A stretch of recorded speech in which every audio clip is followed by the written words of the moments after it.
Hello, everyone. Welcome again to an Ask Your Mentor Anything live once again. Today we have a special guest, Corinne McKay. Everyone knows Corinne, thank you so much for accepting my invitation and being here with us.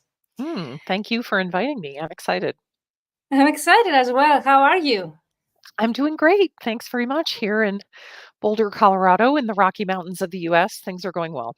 Amazing. And it's the morning there, 9 a.m. Is that correct? It is. That's right. It's 9 in the morning. So here in Athens is 6 p.m. in Greece, and the Central European time that usually we set the live is 5 p.m. So let's wait a few seconds. People are joining us. Great. Before we start with our topic, I would like to introduce the Ask Your Mentor live series. They have started since 2020. It used to be a weekly live series, but now after COVID, let's say they're monthly, most of them. I'm very honored to have people like you that are very well established in the industry to have joined me in the past, and today to have you here as well. Usually we discuss business related topics, but translation or interpretation business related topics. Great. And people who would like to find the previous live sessions with the other people, and also Corinne's in case, because we have people from Australia that they told me that they won't be able to join us live. You will be able to watch the recording on my YouTube channel, Virginia Katsimpiri Official, or the Mentoring for Translators Facebook community in the media section. You can go to the videos section and find us. So people that are joining us already, welcome everyone. Let us know where are you watching us from. I will be very curious. So usually people are, we have an international community. So would you like, for the typical reason, Corinne, to introduce yourself? Maybe there might be some newbies or someone that they do not know you already. I doubt. I No, of doubt. course. Always more people to get to know. So, right, if we're meeting for the first time, my name's Corinne McKay. My languages are French and English. And as I mentioned, I live in Boulder, Colorado, which is in the Rocky Mountains in the Western United States. I've been a freelancer since 2002. And from 2002 until 2018, I did exclusively French to English translation, so mostly international development, corporate communications, and some legal translation. And in 2018, I kind of caught the interpreting bug, and I still do translation, but I studied for about a year and a half for the state of Colorado court interpreter certification exam. Passed that in 2019. And then during the school year at the height of COVID, I did a master's in conference interpreting from Glendon College, which is in Toronto, Canada. And I'm now actually about 60% interpreting and 40% translation. And then aside from my own work, for probably longer than I should have been doing it, I've been writing books and teaching classes for other freelance translators. So when I started freelancing in 2002, freelancing was much less widespread than it is these days. And it was really difficult to find stuff on the business aspects of how to run a freelance business as a translator or interpreter. So in 2006, I wrote a book called How to Succeed as a Freelance Translator. It's now in its third. It's I have oh, it great. for my library. I was looking for it. I have all of your books, definitely. Fantastic. It's now in its third edition and it's sold about 15,000 Wow. copies. And Wow. I run an online training platform called Training for Translators where we do Exactly. We're classes going to and stuff like see the that. link. I'm And going to see the link in the chat, guys, so you can find yeah, directly. then I was also on the board of the American Translators Association for 7 years, including I was the president of ATA from 2017 to 2019. And I say that not so much to kind of brag about myself, but to say I think I have a pretty big picture view of both what I would call the language professions, the work that all of us do, and what I would call the language industry, meaning bigger companies that purchase our services because of that role in ATA. Because when you're on the board of ATA, and certainly when you're the ATA president, you talk to tons and tons of people who work in all different aspects of the language professions and the language Nice. industry. I So think it's the that's me. biggest association. Is that correct? If It I'm not is. mistaken, Mhm. it's the biggest, the American Translators Association. So, guys, if you do not know, there are many webinars. So, even if you're not a member, you can definitely take away some kind of knowledge Yep. regarding our profession. I had the honor also to be a speaker because I know that's very, very hard to become a speaker at the Mhm. ATA annual conference back in 2020 in Boston. Oh, very Uh, cool. but it took place, I think, online back then. So my topic was on my MBA's, my master's degree results back then. So I Oh, was able to fantastic. present. Yeah, it was a great experience. I wish it had taken place live, but Mhm. because of COVID, yes, we had this, let's Mhm. say, unluck back then. So I've shared the link, guys, if you would like to check out the platform where Corinne says also publicly, she shares a lot of material, and also you can find how many you mentioned earlier, 43, no? No, 1,040 blog. I know. 1,040, I'm I sorry. know. And I'm not sure which is crazier, that I've written 1,040 blog posts, or that I honestly have more ideas now than when I started. I started Amazing. blogging in 2008 because I had a friend who was, I guess, what we would now call a social media consultant, but that's when, like, the only social media there was blogging. And she was teaching an in-person blogging class, and she needed more people to kind of fill up the class, so she asked if I wanted to go, and I thought, like, it's nothing I would ever do, but I'll go and just listen to the class for half a day, and, lo and behold, I've now written, right, more than 1,000 posts for the Training for Translators blog, so, yeah. So you can go, guys, because Corinne gives trainings and, of course, courses, but not in the summer. So during the summer, you can take your free time also to read the posts there, or you can Right, prepare yourself for any trainings that they come up from September, most probably. that's right. Amazing. So I see your comments, guys. Let me know where you're watching us from. I'm always curious. And if the sound, the picture, can you hear us, both of us well? Is the sound, the picture is okay? Let us know at the same time. So you can say hello here to Corinne and myself included. So we would be happy. Hello, Annalise. Hello, everyone. So we'll start with the main questions. Those questions, Corinne, usually are the most common questions my mentees from my mentorship programs, they usually ask the well-established colleagues and translators. So we go through this process and then we continue with the topic, which I think is a very hot topic, and we have not covered that yet on the channel. So I think many people will benefit from the topic itself. And we have already some questions asked in the comments before we go live. Thank you, guys, for being so active in the community. So the first question is, how did you start out?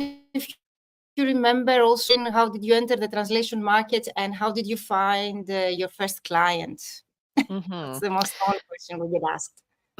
Right. So I have a bachelor's and a master's degree in French, and but then in 2002 I had a baby.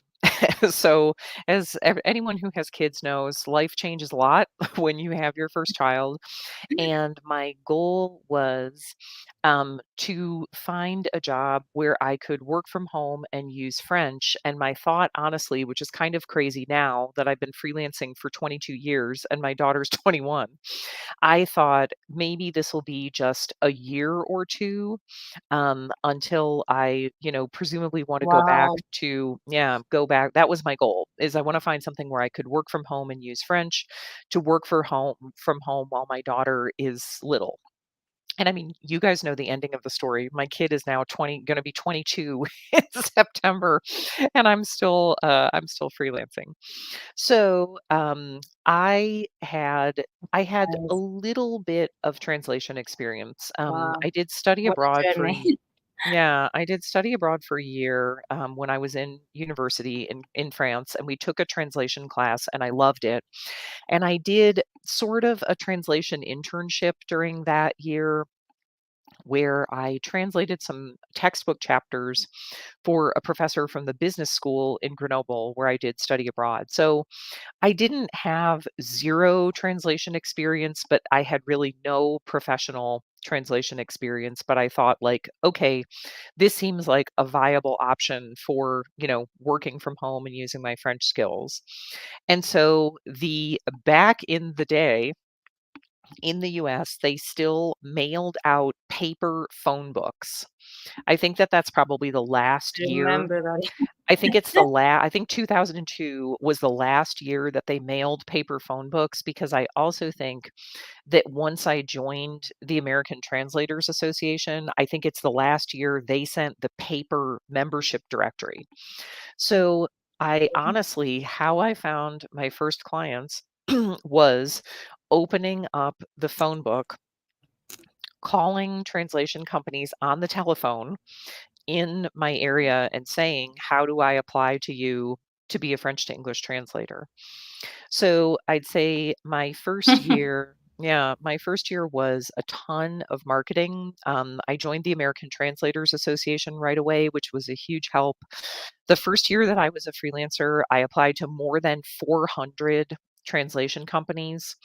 And it took about a year and a half until I had what I would consider full time work. So I know our topic today is not so much marketing, but now that I teach marketing classes for translators and interpreters, I would say a very common theme is people who expect too great a return from too little marketing effort. So, just to give you an example, my first It's year as a always, about. mm, Yeah. mhm. My first year as a freelancer, I applied to more than 400 translation companies, and it still took a year and a half until I had full-time work. And I think now it's honestly harder to start as a beginner than it was when I started, at Wow. least because there are a lot more people doing it. I mean, like I said, like freelancing was much less widespread, I think, in the early 2000s. So, yeah, so just a little perspective, but that's how I found my first clients, was just cold marketing.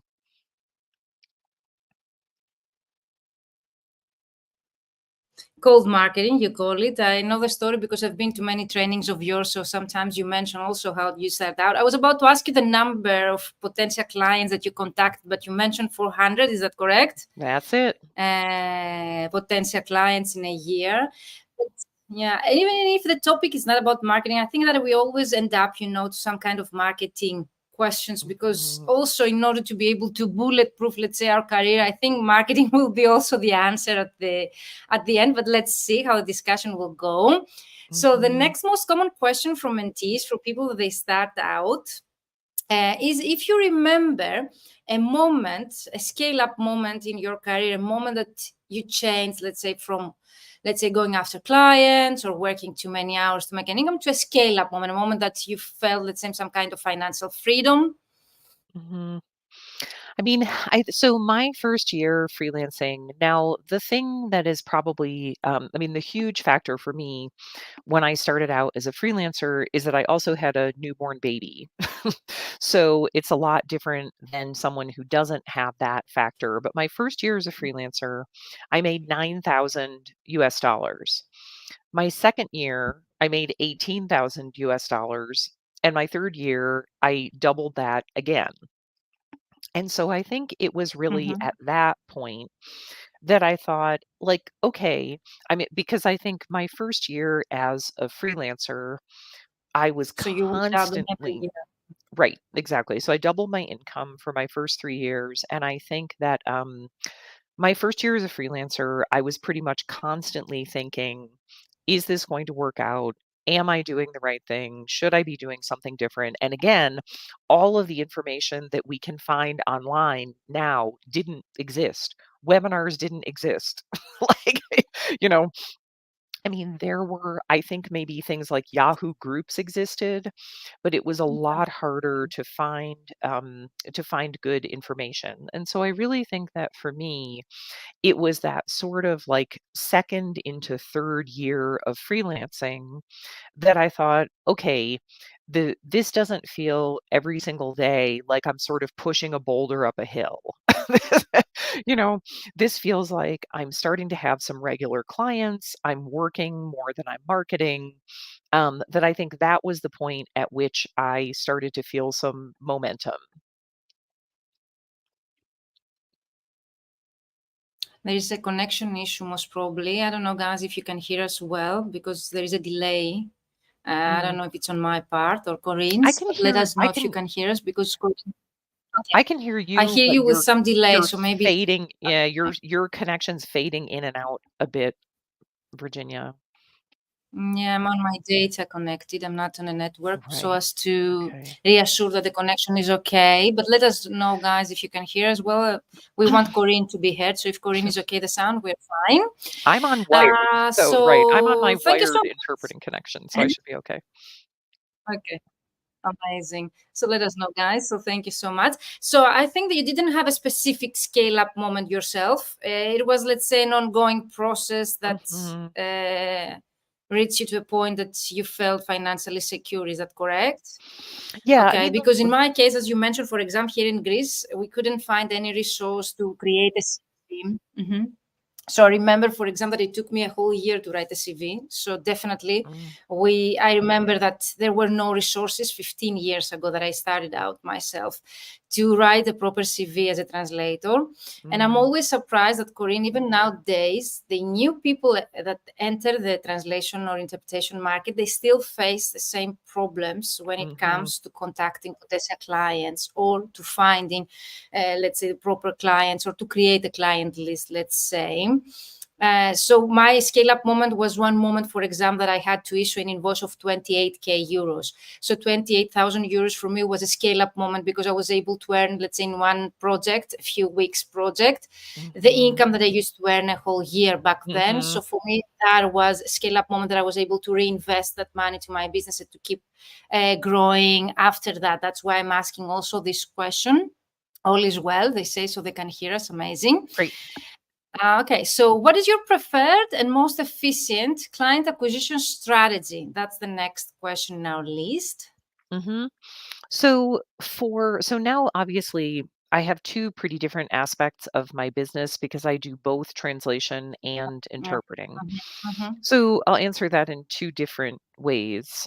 So for translation, it is now, which we'll get into when we talk about the AI topic. It's now very, very difficult for me to find translation agencies that will pay my rates. So exactly. Yeah. the least I ever work for is 14 to 15 US cents per word for agencies and 20 to 25 cents for direct clients. And when I first started translating, I mean, sadly, when I first started translating, it wasn't that difficult to find agencies that paid those rates. Like when I first Mhm, started translating for French to English, it was pretty unusual to find agencies that paid less than like 10 to 12 cents a word, which I would say has dropped by about half in the mhm, 20 plus years that I've been freelancing. So for me, that has been the huge transition is that I had to learn how to market to direct clients because I couldn't find translation. I mean, starting probably 5 to 6 years ago, I couldn't find translation agencies anymore that would pay my rates. And so my preferred direct client marketing technique for translators is emailing and LinkedIn. I like to mhm, do pretty like if probably a lot of people in your audience are familiar with Ed Gandia. He's an American guy who is sort of the guru of what he calls warm email marketing, mhm, which is where you're writing highly personalized emails to potential mhm, clients, noting something that you found about them that makes them feel that they're a good potential client for you. So it is in a way cold marketing because you're marketing to people that you don't know, but you're writing these very targeted emails saying, I came, like, for example, I might say, I'm a French to English translator specializing in mhm, international development, and I came across your website and noticed your new, vaccination project in Senegal. And as part of that, I can imagine that there might be a need for a French to English translator. And I wonder if you'd be interested in talking further about working together and how my services might be helpful to you. So that is the way that would am most likely to market to direct clients. And again, I think that that marketing technique can be very successful, but you need to think in terms of sending at least 100 of those types of emails. So if any of your audience read my blog or are subscribed to my email list, in my most recent newsletter, I put a link to a LinkedIn article that I loved. And I also actually just put this on my own LinkedIn page probably last week by a freelance writer who took Ed Gandia's a marketing class from Ed Gandia, who did an experiment with this where he actually tracked the results. And it was exactly what I would have expected. It took him 54 hours to market to 100 clients. Of the 100 potential clients, 88 never responded. Let's pause for a minute and absorb that. He sent out 100 marketing emails and Wow. 88 of them never responded in any way, which I think is what you have to expect. Of the ones that responded, 2 of them became clients. And so I think if you want to market to direct clients using a technique like email or LinkedIn, those are the kinds of results that you need to train yourself to expect. I think, to me, most freelance translators burn out at about 20 emails. It's really difficult for people to keep going after they send Okay. maybe 20, 30 emails and nobody responds. And I think those are the statistics that you need to be thinking of, that probably it would be unlikely to me that you would find a new client after less than about 50 contacts. And when the guy who wrote the article, when people were saying in the comments, "Oh my gosh, I can't believe you sent 100 emails and almost 90 of them didn't respond at all." And I'm not saying that I know more than them. I'm just saying from my marketing experience, that didn't surprise me at all. That that was Especially in our industry, yes, especially in our industry. Yeah, right.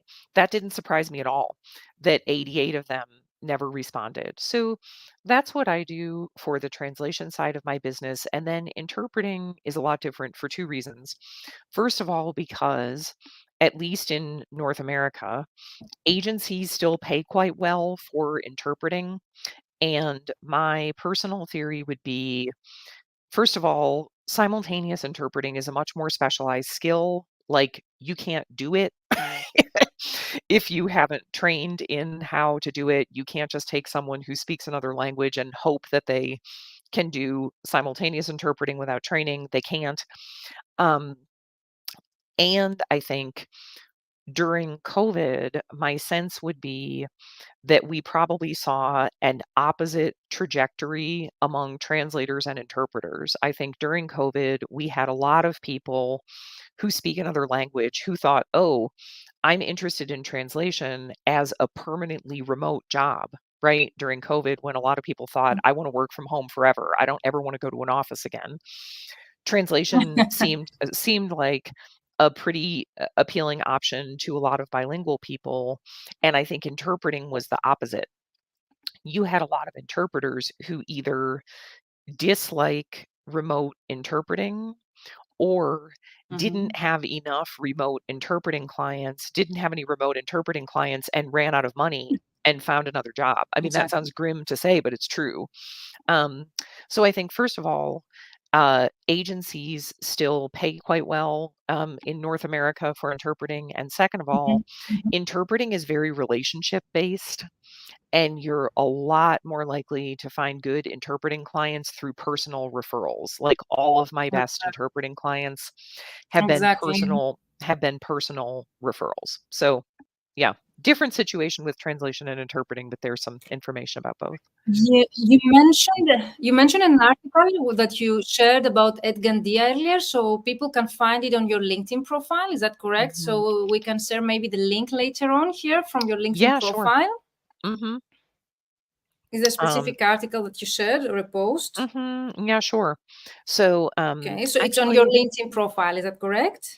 yeah, here, I will I'll So we send it can to share you, in the Virginia. comments I'll later. send you the link Mm-hmm. to that, my most recent blog post, which, Okay. So I oops, will here, add. So turn this maybe down. you can find out. Yeah, Ed Gandia. If you've been Yeah. following, yes, if you've been following Corinne for a while, you know Ed Gandia from Corinne's McKay Mhm. posts because you mention Ed Gandia frequently. I would say in my, let's say, opinion I'm to a your big Ed post. Okay, Gandia so I'm fan. sharing here in the chat the link, so you can go and you can find out.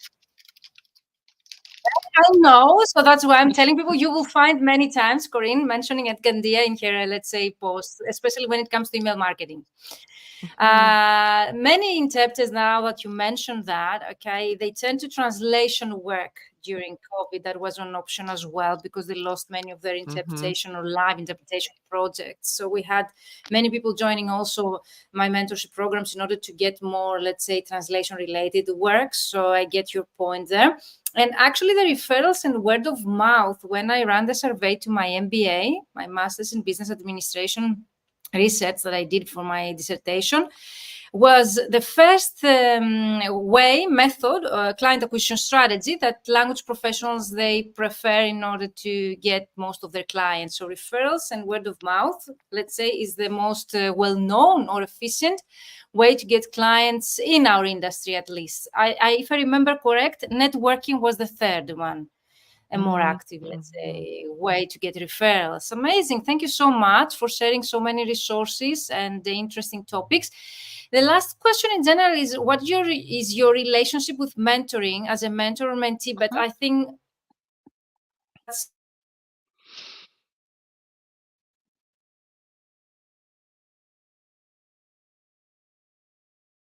If you can hear me, you're frozen, Virginia. Can you hear me? You froze for a sec. Could you repeat that question? Yeah, the last question is that what is your relationship with mentorship as a mentor or mentee? I changed network to see if this is better. But I think it's well known, your relationship through books and trainings. Can you hear me now, Patrick? Patrick says that you're okay. So would you like to answer this question, or would you like to proceed with the next one? Yeah, sure. So just because I think, like I said, I, have this sort of odd situation where I pretty much started over as with interpreting in, 2018, 2019. So I've been in the position of both being a mentor to a lot of other translators and then seeking mentoring from a lot of other interpreters. Because when I did my master's in conference interpreting, really my only interpreting client was the Colorado state court system. Like I had my, court interpreting certification, but that's the only kind of interpreting that I did.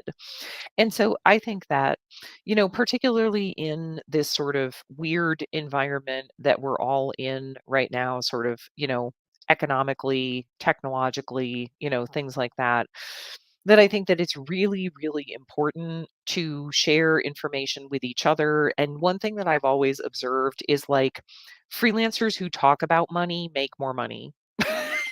I know that personally I love talking about Interesting. money. Yeah. I mean, You laugh? it sort of comes naturally to me because personally I love talking about money. I love listening to like finance podcasts. I'm just kind of a, money junkie. But It's I not very think common, no, it's not very hmm, common, yeah. right, which It's I not think very common. right, Yeah. which is sort of weird because one thing I observe is freelance writers talk about money a lot. Like you'll see a fair number of freelance writers who write blogs where they break down their income every single month of the year, where it came from, how many hours they worked for how much money, highest paying client, lowest paying client. Whereas you try to even talk to a lot of translators about how much they charge and they're like, I don't want to talk about it. um Yeah. Can you still hear me? I think the connection dropped out there for a sec. Yeah. um I can hear you. I can hear you. Okay, I can hear you great. perfectly. So, yeah. Yeah. And so I think that sharing Okay. information is a really, really good thing. And I'm a big proponent of doing that among both experienced and beginning freelancers. And I think specifically, um, one thing that I do that's maybe different from other people, in the mentoring relationship maybe is I talk about money a lot. Because I also think if I'm taking business advice from someone, I wanna know what's the context. You know what I mean? Yeah. Like, what do you mean by high income? What do you mean by better paying client? Things like that, that I personally just find it easier to tell, students in my classes, like, here's how much I charge. And you can ask anything. I always say, like, you can ask anything except the names of my clients. You can ask how Of much I make course. per year. You can ask how much I charge per word, per hour, like whatever you want. So, yeah. We share the same in the mentorship programs. We always share our knowledge and our experience. And I think now you touch a topic that is very crucial in our industry. I think the reason why some people still undercharge their services nowadays, I mean, new translators entering the market, is the fact that they lack knowledge, or they lack that kind of information on how much they should charge. I think if there were more people like you, Corinne, or more people like us talking about money, or talking about charges, talking about, let's say, the way that we've been doing things, I think that we would help the whole profession. It's not about us, making some kind of income. It's about helping also people that they do not know how much to charge, not to undercharge their service, and that way not to, let's say, affect the whole industry, because I think that has an effect to the whole industry in general. And that's why I think more and more, as you mentioned earlier, agencies, they have lowered their rates. It's very difficult, you mentioned earlier, to find agencies that they can accept your rates. So I think that this topic is one topic on its own. Like, we could discuss a whole hour only about this. Yes. But it's definitely very, very important to discuss such topics. So did I interrupt you? There was anything else you would like to add, Corinne? No, that was it. Yeah, that was it. Perfect. So now we enter also, that's let's say, a bridge to the topic that we have today, because Corinne suggested a few topics that she's an expert in, but we decided to go with this topic. But of course, if you have any questions about getting direct clients or marketing, since we have Corinne as an expert here, you can drop your questions in the chat and we will be able to, let's say, answer as many as we can, hopefully. But the main topic today is AI, artificial intelligence, and as translators and interpreters on a freelance basis, and where the whole situation is headed. I think, Corinne, I saw this topic of yours that you suggested, and I said, let's go with this, because many people that they get in touch with me, they tell me, Virginia, I don't have any more work, or let's say the projects have been less and less, or I don't get any more projects or jobs because of AI. And I'm always worried, is it, let's say, a reality that the AI has taken already our work, or is it a perception? Because there is so much talk about AI recently, and most people, they feel, that they have already lost some kind of part of the piece that they have in the market, let's say, in terms of their work and projects. It's what do both. you think? It's both. Both. Or right. I mean, that would be my thought. Is it's both. So I think the extent to which you're going to feel the actual effect of AI now really depends on who you work for. So my impression from talking to people I know, who both translators who translate for agencies and people who work for agencies as employees, is most agencies of any size, certainly most mid-sized to large agencies, have moved almost entirely to machine translation with editing, because it's what they perceive that their clients want. I mean, are they correct about that? Who knows? But I think their perception is that when their clients come to them with 25,000 words of pharmaceutical patient information that has to be translated into 26 languages, that they want it as quickly and as inexpensively as possible, as long as it's sort of halfway decent, if you want to put it that way. And I heard when I've been talking about this a lot on LinkedIn lately, and a translator who knows way more about technology than I do posted this thing that I thought, like, well, that's kind of depressing, but it's probably true, that for a lot of translation agencies, their quote unquote quality standard has been, if the client doesn't complain, it seems like the translation was okay. That, It seems, those of yeah. us Right. I mean, those of us who have been translating for a long time, like when I first started translating in the early 2000s, here's how the translation worked with an agency. There was, at the very least, a translator and an editor, and sometimes a proofreader as well. That's a lot. So Yeah. the Three translator, right, states. the translator would do the translation, then you would send it to the editor, then the editor would send it back to you with suggested changes that you would approve or reject and talk over with the editor, and sometimes talk to the project manager, like, what's the client's preference here? And then sometimes it would be even then sent to a proofreader who didn't know the source language. The proofreader would only work on the target language document. And I honestly think now none of that happens anymore.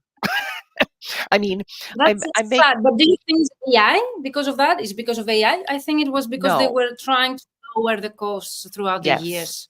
So I think that first we have this phenomenon where agencies themselves were under a lot of downward price pressure from their own end clients. And they thought, okay, well, in as much as we can, now we're going to eliminate the editing step, right? Like clients don't want to pay for it. Clients perceive that it's not necessary. And Of so course. translation agencies sort of gave in to that demand. And so then I Mm-hmm. feel like what AI is really just the natural extension of that. When what you perceive is a lot of clients are way more concerned with speed and price than they are with quality. I think translation agencies would say, like, that's just the reality of the market. Is that for a Mm-hmm. lot of stuff that clients are having translated, if you look at, the three concerns of quality, speed, and price, that speed and price for most clients are by far what they're more concerned about. Now, my That's true. the hard part is if you have 10 years of experience, 20 years of experience, you just don't work for those clients. like that would be I mean, that's my solution is Mm-hmm. I'm not interested. I'm not Of interested. course. Mhm. I don't do this job to produce fast, cheap work. I do this job to work with clients whose main concern is quality, service, personal relationship, confidentiality. That's a huge one. I translate for a lot of law firms Mm-hmm. that would never, for the kinds of things they send me, would never use AI translation because it's too confidential. They're, terrified about the Yeah. information in their documents getting out. So the thing that I feel like is a really tough situation is I think that we are going to lose a lot of translators from the market I mean, here's who I worry about. Mm-hmm. I think younger, newer translators, to them, this is just the world they've grown up in. Like when I look at my 22-year-old daughter and her, 21-year-old daughter and her friends, they're not stressed about AI because they grew up with the internet. To them, this is just like how the world rolls. And then I think you have people, I'd say like myself, who say like, you know, I feel concerned about this as a phenomenon, but it doesn't affect my business at all because those aren't the Exactly. clients I'm looking to Exactly. work for anyway. You know, Clients who want, 20,000 words in 3 days are not the kind of Exactly. clients that I work for anyway. Who I You worry about. mentioned, Go sorry, ahead. yes. Go ahead. No, you mentioned earlier that really has to do with the types of clients you work Yes. for. And I was about to ask you, is the types of clients that they want the quality, as you mentioned, confidentiality, or it has also to do, because in my opinion, has also to do if they're agencies or direct clients. Yeah. I think That that AI will affect our work less if we work with direct clients. And that's why mhm, I mentioned earlier that true. we might end up also discussing about marketing direct clients Mhm, through this life, because I think that one way, let's say, to find better paying jobs and maybe also not to be that fast affected by AI is to work with more mhm, direct clients that they first of all, as you mentioned, they want confidentiality, quality, and not fast and cheap work. And secondly, because they are not aware of how to integrate AI in their, let's say, uh, workflow when it comes to outsourcing the translation mhm, services. They are not that, let's say, into AI. I think that the first uh, types of clients that are going to integrate AI to their workflow when it comes to our work, at least, are the agencies or LSPs, language service providers, that they are aware of that and how to use it effectively and efficiently, and also to be able to take the most out of it. So that's my perception. Let's see how it goes. But you were talking only about the ones that they look for quality and confidentiality rather than the distinction between agencies and direct clients. Is that correct? I mean, don't get me wrong, there are still agencies out there. Still good agencies out there. But who I worry about is I talk to a fair number of freelancers who say, look, like for more than 10 years, I was cruising along, working for agencies, charging 12 to 14 cents a word, making good money, doing interesting work. And now all of those agencies have gone to machine translation plus post editing, and they want to pay me $25 an hour to post edit machine translations. So first of all, no one can post edit machine translations 40 hours a week. You'll die. I mean, not die, but that's a recipe for burnout. And second of all, I mean, I think if you enjoy post edit, doing high quality edits of machine translation, you can make quite good money doing that for quality conscious clients. And I've even had translators say to me, which is a fair question, like, hey, if DeepL can save you a third of the time doing the translation, why wouldn't you use it? You know, it's a fair question. Like, personally, I don't enjoy editing machine translation because I find that AI writing all sounds the same, and I find it kind of mind numbing. But I think who I worry about, the translators that need to really improve their business skills in a hurry, is those people who say, you know, I went from making 60, 80,000 US dollars a year, translating for agencies, never working with a direct client, not doing much marketing, to those agencies telling me, now we can pay you $25 an hour to edit machine translations. And all of a sudden, those translators, and I'm talking thousands of people in the US at least, this is a We see huge. also here in the comments. Right. Yeah, you see here in the comments also Cecilia, Yeda DeSantis, where are you from? Would be curious to find out more. So please share more about your situation. She says that's her situation, most probably the one that you just mentioned, about someone been working so many years, charging good rates to agencies, and now they are obliged to turn, let's say, to work with post editing. For the best case scenario is 25, let's say, euros or dollars per hour, because here. For example, depending on the language combination, is, let's say, half or one third of the price that we charge for translation. So it's not per hour, for example, here in Greece. So it really depends on where you are located, what is your language combination. And yeah, for some people, it's not even an option to make a living, okay, or a good living, going that direction. So what would be your suggestion, since you mentioned those two different categories? You mentioned about the new translators entering the market, who they have zero idea of working differently, let's say, but they need to adapt. And also you mentioned the types of translators or interpreters or language professionals that they have been some years in the industry. They have made, let's say, some kind of good income so far, but they need to adjust because they mostly work with agencies. Do you have any advice or anything that you would like to share for those two different categories of language professionals? Right. I mean, so I think first of all, you need to be really honest with yourself about, is that route appealing to you? I mean, even if I had clients that paid well for post editing machine translation, I don't want to do it because I find it mind numbing. So for me, like, in a way, I always say to people to whom I give business advice, an easy decision is good. You know what I mean? I like an easy decision. And for me, it's an easy decision. I don't want to edit machine translation. And so I pretty much can't work for large agencies anymore. So I think that for most people, most translators, the real solution is you're going to have to look for direct clients, because there are, like I said, there are still high quality agencies out there, but in my opinion, not enough to replace the work that used to exist, where it was not that difficult to find, agencies with interesting work that paid, pretty well.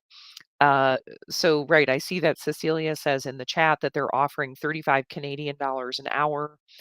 Her income dropped by 70% for the same working hours. I'd say that's pretty typical. And I think that for most translators, the solution is really going to be, if you want to continue to be a translator and continue making good money, you're going to have to um, look for direct clients. Look for clients that are interested in machine translation, but pay well for the editing. I mean, for me, like my goal is to make about 110 US dollars an hour for everything that I do. And if I had clients that were willing to Okay. pay, 110 US dollars for post editing machine translation, I might be interested in doing it. I mean, I know some translators who make quite good money because the client's real concern is speed. I mean, that's another route to go is, for example, I think a lot of law firms have really jumped on the machine translation bandwagon because of speed. Because, in the legal sector, it's all about speed, right? They're billing by the hour, by the minute, stuff like that. And so I think that another option would be to target clients who are okay with it being expensive, but they need it fast. That they sort of Okay. go like, That would be you another know, you can charge whatever option. you want, but we need 8,000 words a day, you know. And so then, Okay. right, You can read the comments, Corinne. You can see the mhm, comments. Is that mhm, correct? That we uh-huh, see? Okay, that was Cecilia's yep, story yep, that you were referring to. So yes, one option is not to work, okay, for those that they are integrating post-editing and only post-editing, or if you are going into this or you enjoy this, at least to be paid the amount of money that you would like. And I think what most people, they miss in the strategy, Corinne, and we don't have the time to discuss that today, is the fact that we usually do not set up our rates depending on the income that we would like to make. So you said right, earlier, my, let's say, hourly rate is this. If they are mhm, willing to pay me that rate, I'm willing. Okay, maybe I'm willing if you enjoy, mhm, because we need to enjoy what we do, because we're going to do that for the rest of our lives, most probably. So maybe I will accept that project as well, or that kind of collaboration. I think what I see very commonly happen in discussions, most of our colleagues, they accept the rates that the agencies or the end right. clients suggest to them. And that's a totally different mindset and way of thinking when it comes to charging our rates. So we first need to set up That's our another rates based on the income conversation. that we will. That's a Right. whole new topic. If Corinne is willing to join us for another one later, maybe we can touch this. But I mentioned that because most colleagues, they do not know that they need to do this. So they tell us, for post editing, they suggest me this rate. So it's not. So we can suggest our rates, and I think that's the only way to change, let's say, the future of the industry somehow, Mhm, if we can. But I would like to mention, because you mentioned about AI and changing, when I started studying translation was like about 20 years ago, everyone was telling me Google Translate is going to take your work. Like, why you're going to study something? Before I even started studying translation, it was back before 2002. So everyone was telling me, why you're going to study something that's going to disappear. And I'm already 22 years later, and I have already a six-figure business. I'm already, making good money. I really enjoy what I do. And I'm very happy that those predictions, let's say, they didn't meet mhm, actually the reality. Is not that. We still, especially Google Translate, is not good enough to take our work. And I have that perception that maybe with AI, the discussion, of course, it comes faster. Of course, it's more efficient when it comes to ChatGPT and the things that we see. Maybe it has to do with the same kind of perception or approach to the topic. What do you think? Because for me, that's how I see things. They were telling me Google Translate is going to take your work. And I haven't seen mhm, that happening. I don't think it will happen soon enough, especially for my language combination. mhm. Right. I mean, I graduated from undergrad university in 1993, and professors were already saying that don't become a translator because, Really? Oh my God. yeah, right, because computers are all going to be Yeah. doing that. That was sort of the dawn of Wow. Google Translate. And remember Mm. Babelfish, the, the original Yeah, yeah. machine I'm the translation same age, engine, 2002. right? And so for me, I think what I see is like what has happened with many other professions, let's say web design, right? Like I had a website in 2002 and the web designer wrote Mm-hmm. the HTML code by hand. That's how you got a Mm-hmm. website Oh in my God. 2002, was that the web designer And now typed you have. out every Mhm. line of HTML code by hand. Now, these Yeah. days, nobody does that anymore, but has the profession of web designer disappeared? No. And in a way, the work that's left for web designers is more interesting and more lucrative than typing out HTML code by hand. And so if I had to guess, I mean, interpreting is a whole other story. That's a different conversation. But if I had to guess for translators, that's what I would say is that I think if we look ahead, maybe 10 years, that it will be the more interesting and more lucrative work that is left, but that there won't be, I mean, sort of like Cecilia was saying, that there won't be Yeah. this option of starting out working for big agencies and making, decent money, which I think is when I started translating how most people started was that they went and worked for, TransPerfect, Lionbridge, RWS, like large agencies that based their hiring only on their own tests. So you didn't need much experience. That I just think that path is what's changing a lot. Would you like to share one prediction for the future before we close, and then we answer two questions because we're already 15 minutes live. Thank you guys for being that long here with us.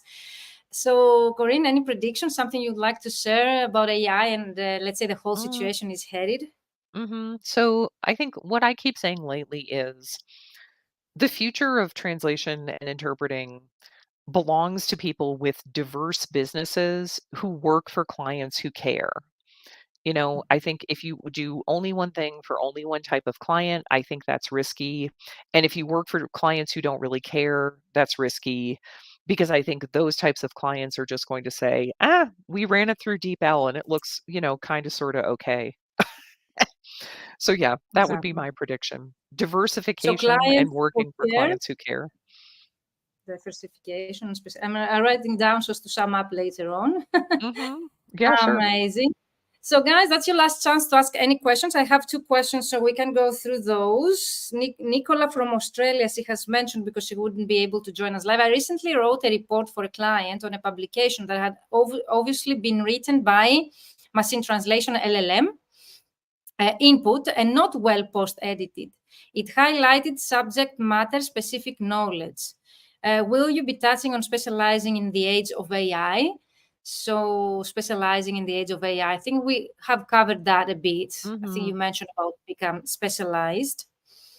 And the other question is, what top 3 skills do we need as language professionals to succeed in the age of AI? So I think I would, go back to what we already talked about.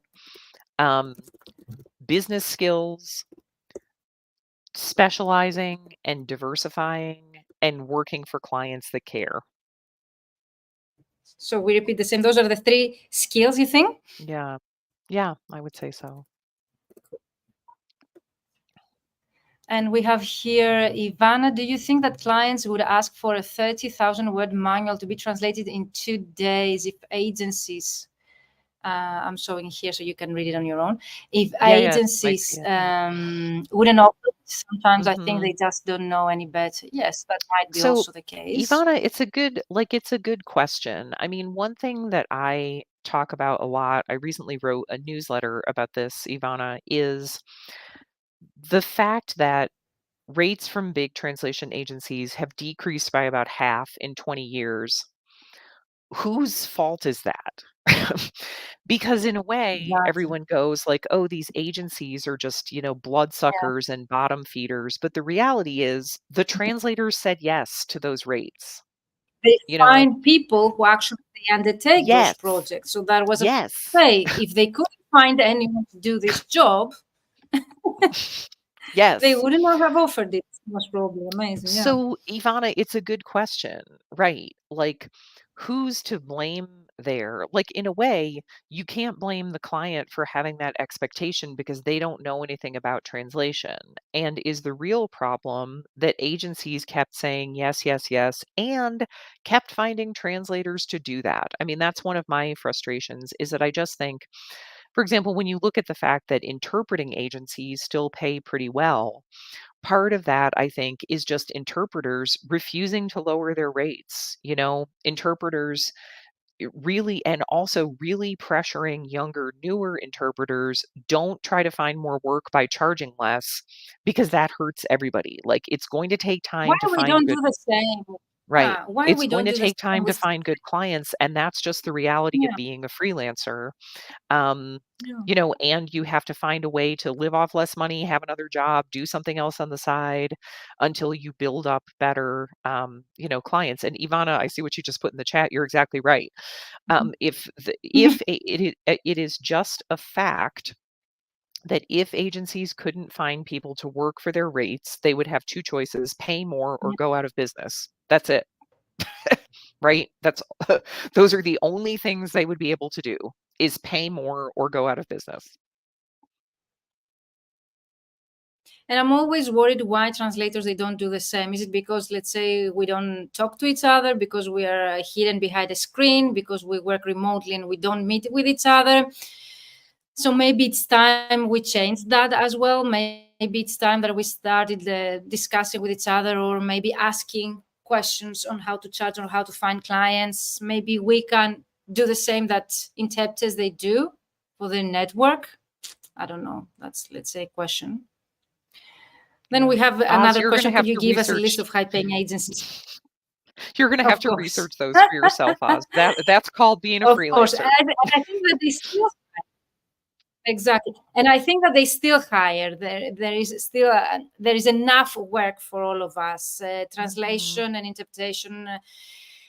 Both of them are, let's say, I call it a profession, the language industry in general, that sees a rise during a crisis. So I think there is enough work for all of us out there, and definitely there is well-paying work. And it's if we can close with that, it's on us. It's our Mhm. responsibility to set up the Yes. rates and not to accept lower rates. Because as Corinne just mentioned, if those agencies, they wouldn't find someone to do the job, they wouldn't suggest to the end clients, let's say, the same offer like Ivana just mentioned. Sometimes I see rates offers which are lower than what you can earn in Bosnia for cleaning. Yes, that's true in Greece as Mhm. well. Yep. I mean, you can do something else, tutor, whatever, everything.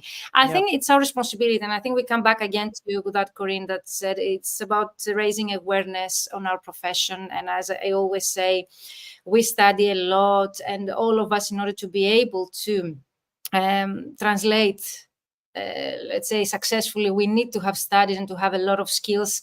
And it's such, let's say, a pity that our profession doesn't earn, let's say, that kind of credibility, or how to say that prestige when Mhm. it comes to our profession. It's Mhm. always, they say, you are going to become a translator, you're not going to earn that good money. And I think we should change that. Mhm. I don't know, Corinne, if there is anything else you would like to add before No, we I think that's close. great. That's perfect. So, guys, that was it for today. Thank you so much for joining us. If you would like to find out more about Corinne, because we're heading to 1 hour live here with you, you can visit trainingfortranslators.com website, the platform of Corinne's, and also her books.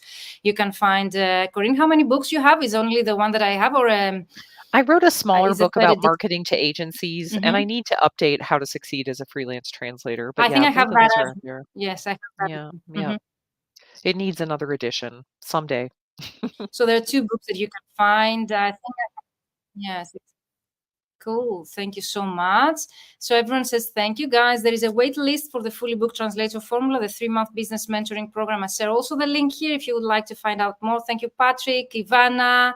Who else is here? Cecilia, Oz, anyone that I see more than 30 people joining us live that you didn't introduce yourself here in the chat. That's okay.